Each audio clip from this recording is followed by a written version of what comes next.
Welcome to CFRI's Cystic Fibrosis Community Voices, a video podcast series created by and for the cystic fibrosis community. Well, I just wanted to say thank you to CFRI for letting me be a part of this conference. I'm really thankful, and it's been really inspiring to see this group of people come together, and this has been really eye-opening and really wonderful, and I really enjoyed my time here. And I wanted to thank Proteostasis Therapeutics for sponsoring this lunch. And we'll get started. So I'm going to talk about my journey with cystic fibrosis, and that's going to include running adversity and CF, and just how I have the experiences that I've had and how I've lived up until this point. My name is Sabrina Walker. I'm 32 years old. I have cystic fibrosis. I am a cancer survivor. I am a wife and a mother, and I run. I was born and raised in Anchorage, Alaska, and I am a quarter Tlingit Indian, which is a tribe in Alaska.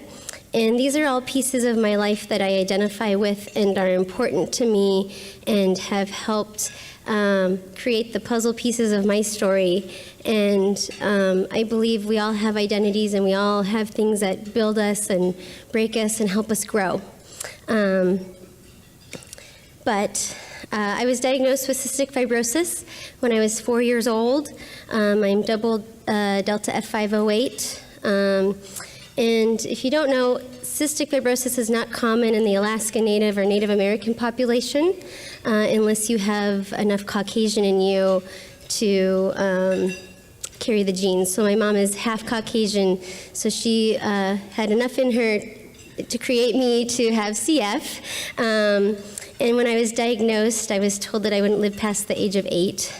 And here I am, which I feel is a huge accomplishment in itself. So as I grew up, my parents didn't tell me that I couldn't do something. They always wanted me to live an active lifestyle. And they believed that it helped with my airway clearance. They were huge influences in my life, and they were positive, and they encouraged me to live life and experience it. And they tried to get me involved in all kinds of sports like soccer and ballet and running and cross-country skiing and do all of that. They never let me believe I couldn't do something because I have CF. So in 2005, I was in high school, and I started experiencing back pains. And I went to the doctor, and they thought, oh, well, you pulled a muscle. You're too young to have, problems like this. It's just something simple. It'll go away. And it didn't go away. And the pain started becoming more frequent. And every time I would bend over, I would have shooting pains down my legs. And then I started losing the feeling in my right foot. And then I started losing weight really rapidly. And I went back to the doctor and I said, something's not right. So they did an x-ray and found a tumor on my lower lumbar of my spine. And they said, well, you're really young. It's probably it's benign, but we'll remove the tumor. And so in that process, they did a biopsy and found that I had non-Hodgkin's lymphoma, which is not a typical spot for lymphoma. Lymphoma is usually in your lymph nodes, but this was, for some reason, it grew on my spine, and we don't know why.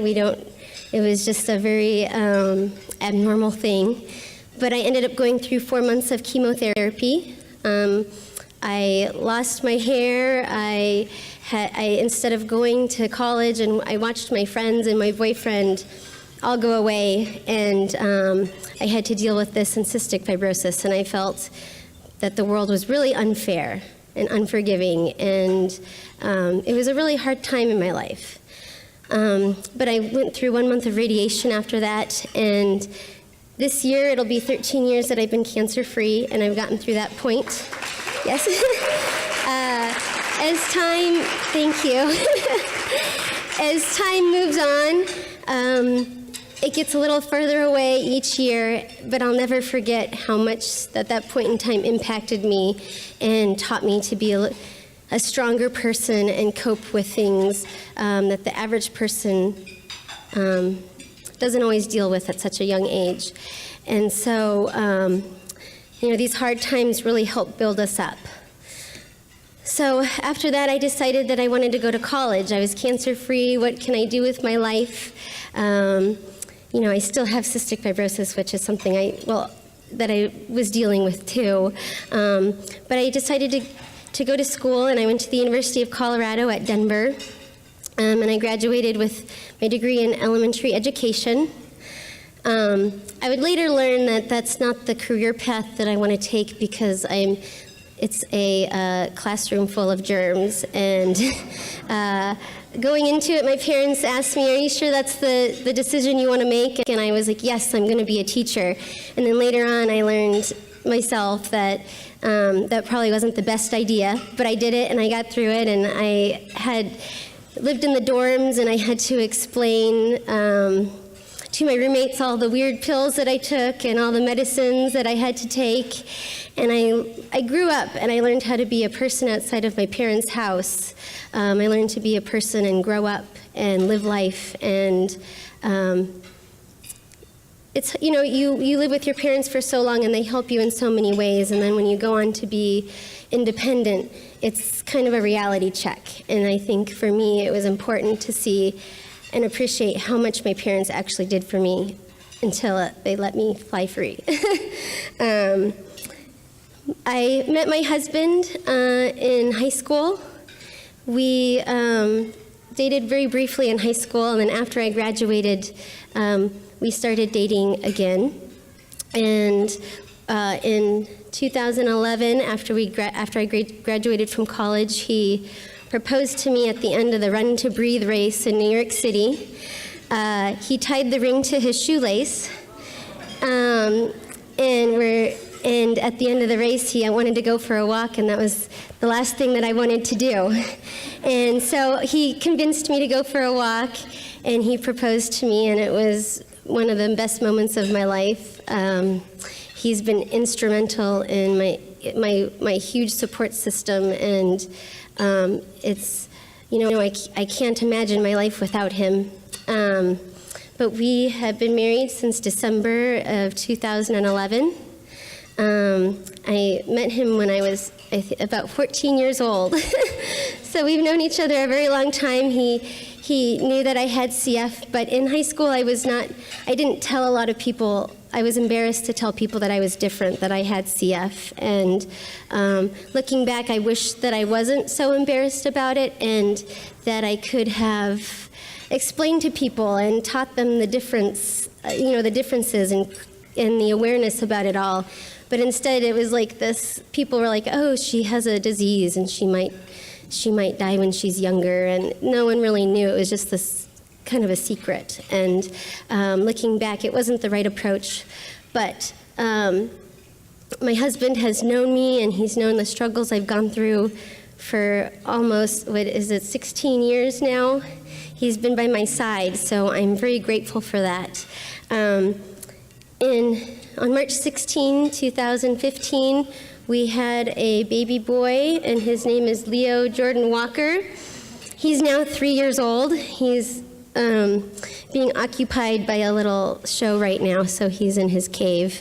But that was, I'll talk a little bit about that later, because, there's, as social media has come about, I've learned more about women with CF who have children. But, as we get older, we're approaching life and having families and getting married and going to college.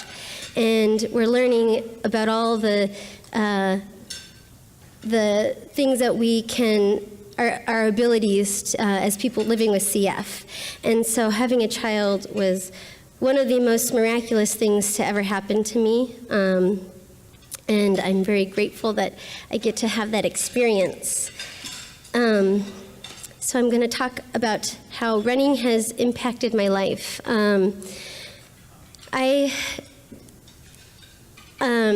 exercise has been a great source of stress relief for me. It's been a great form of airway clearance. It has really helped my lungs, and I am thankful because when I was younger, my parents, they didn't hold me back from anything. My dad was my PE teacher. He never said I couldn't participate in something, and if I tried to say I didn't want to do it, he said to at least try.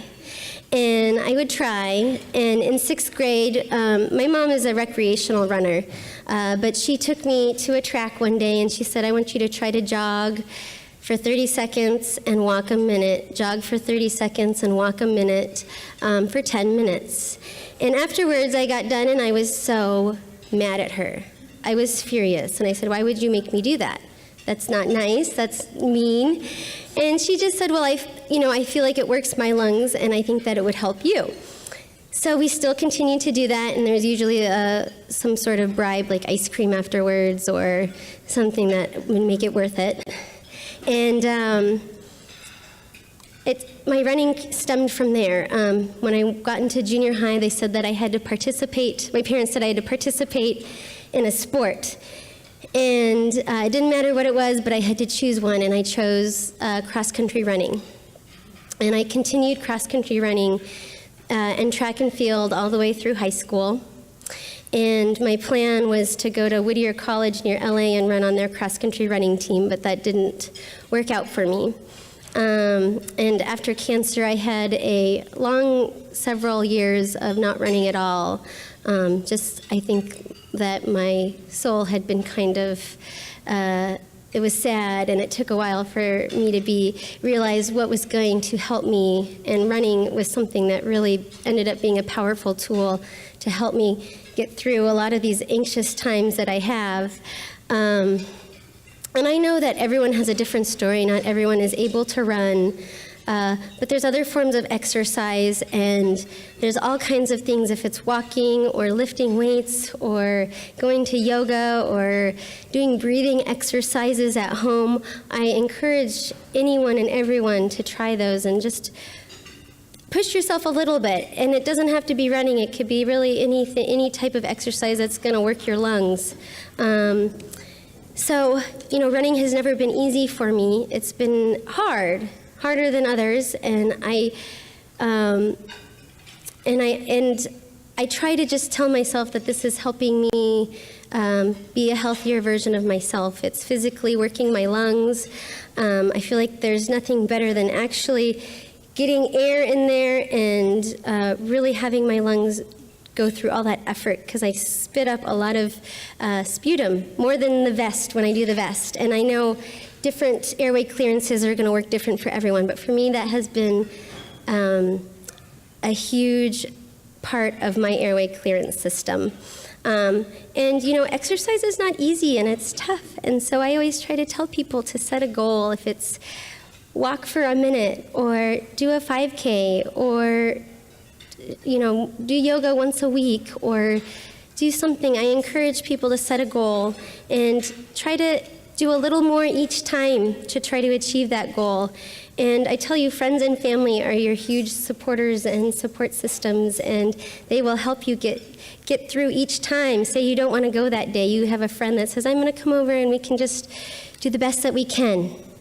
That is instrumental. I suggest people try all different activities, because what works for some isn't going to work for others, and people really get into different things. Some people love swimming, and some people like jazzercise, and some people like ribbon dancing. There's someone I've seen that does hula hoop dancing. It's really incredible. If you just get out there and move your body and work your lungs, you really do.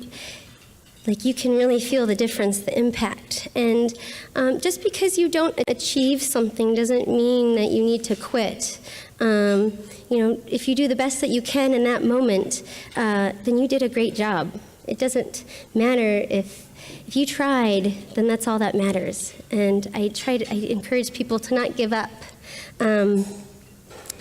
Cystic fibrosis was once pegged this childhood disease.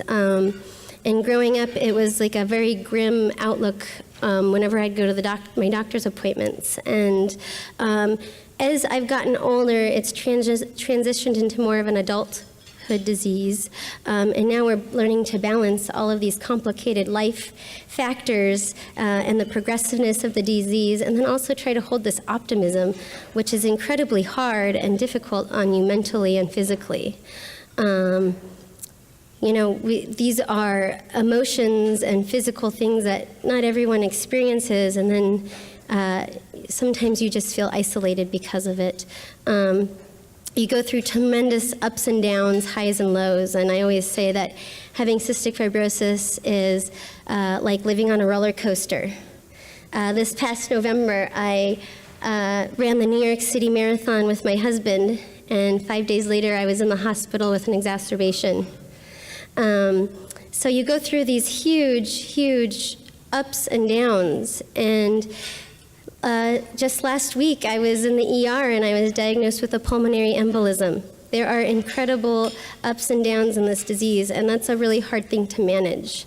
You're coping with all of these tremendous things that impact you, and you kind of think, how am I going to get through this day? How am I going to feel happy again? I'm so scared. There's all these emotions. And I've learned that dealing with all the complexities of CF, that sometimes it's just about changing your perspective on life. And it's about, instead of I have to get up in the morning, or I have to take a shower, or I have to do my treatments, it's I get to. I get to wake up in the morning.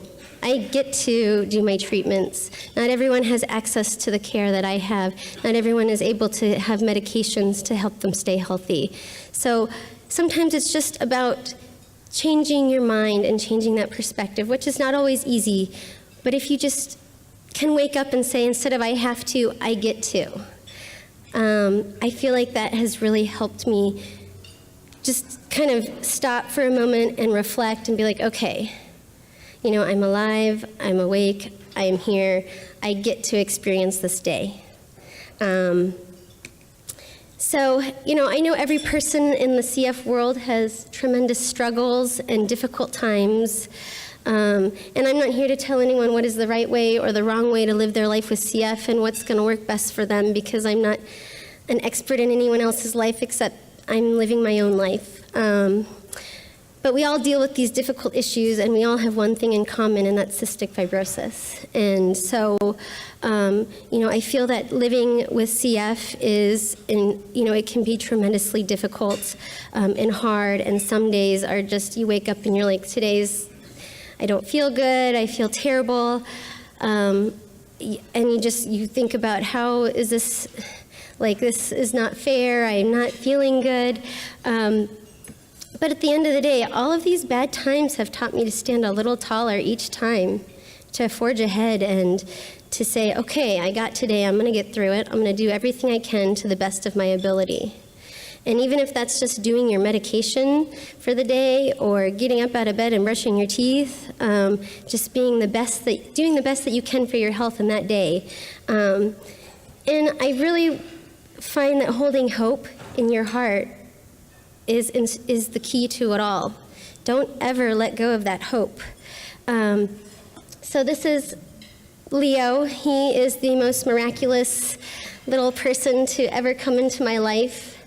And when not a lot is, they're starting to research about reproductive health in women with CF, and we know it's very complicated to have children with CF. For men and women, different issues. And Adam and I knew we would like to try for a family, but we weren't sure if it would happen because of the CF. And because I had gone through chemotherapy and radiation, we didn't know if my body would be able to have a child. But we thought, well, we'll see a reproductive health specialist when the time is right. And in the meantime, we had Adam tested for the CF genes that you can test for, and it came back that he did not have any. But we thought, well, we'll wait a couple years and see what our options are for having a child. I think it was maybe a couple months later, 6 months later, it was a big surprise when I found out that I was pregnant. And it was shock, because I just thought this wasn't in the cards for us unless we looked further into it with medical specialists. And so I had a fairly healthy pregnancy. I had a little, most women with CF have issues with diabetes, and so I did develop that. But for the most part, I stayed active. I really, I went to my CF clinic, and I went to the specialist, and when you have CF, you're high risk, so you see a high-risk OBGYN. And I felt like everything was very closely monitored, and I was lucky with that. But I have to be honest that having a child and living with CF is really hard. You don't know what, until you have your own child, you don't know what your parents went through for you until you experience it yourself. And I'm going to say in the beginning stages when you're trying to take care of yourself, your treatments, and just try to be healthy while having no sleep, feeding every 2 hours, airway clearance, you're changing diapers, you're rocking, you're doing all these things. And it's hard. It's really hard to manage. And if people in the CF community are thinking about having children, I really strongly recommend that you have a support system ready, because I've called upon them many a times. My husband was very helpful, but I had my mom there, my dad there, my in-laws, my friends. I really needed all that support that I could get at that time.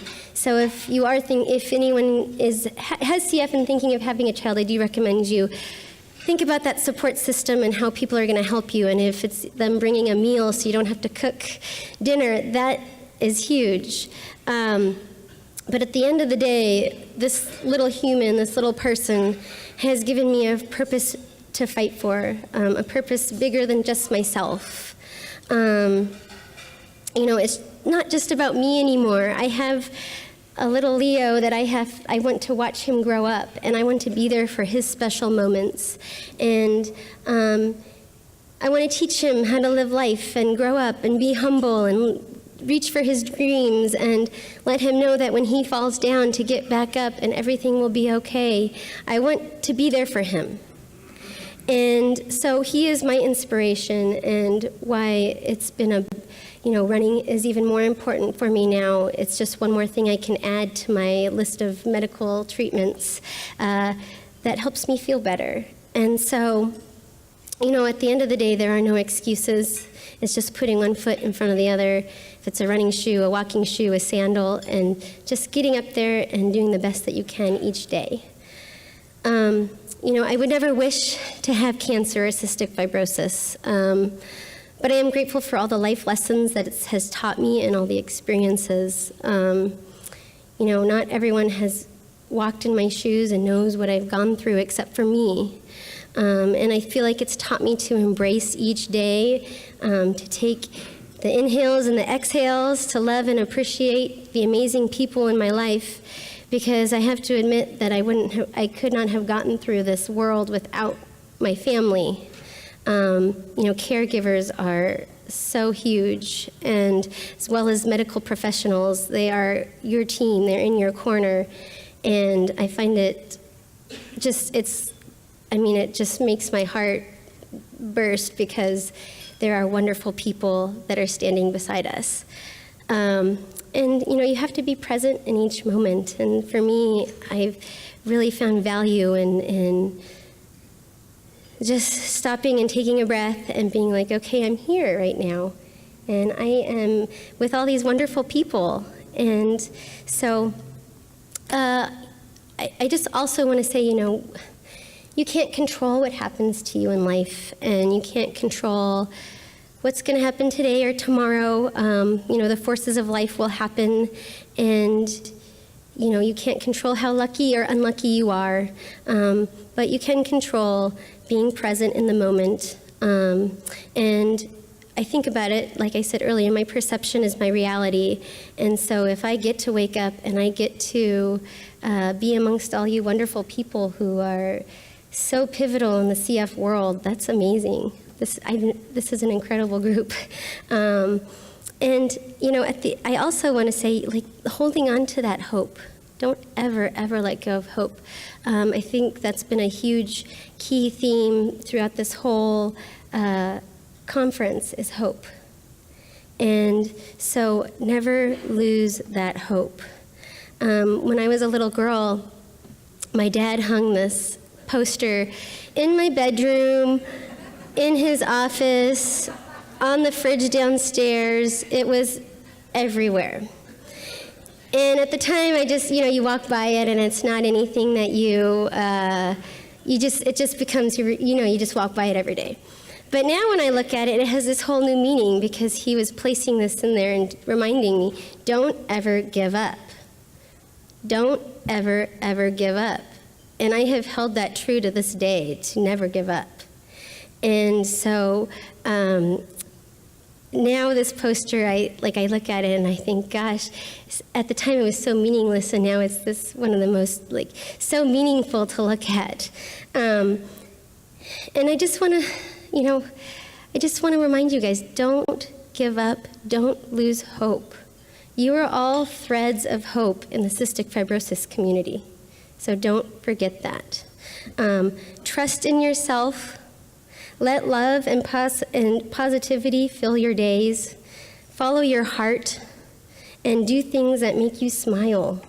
Hold hope in your heart and never, ever, ever give up.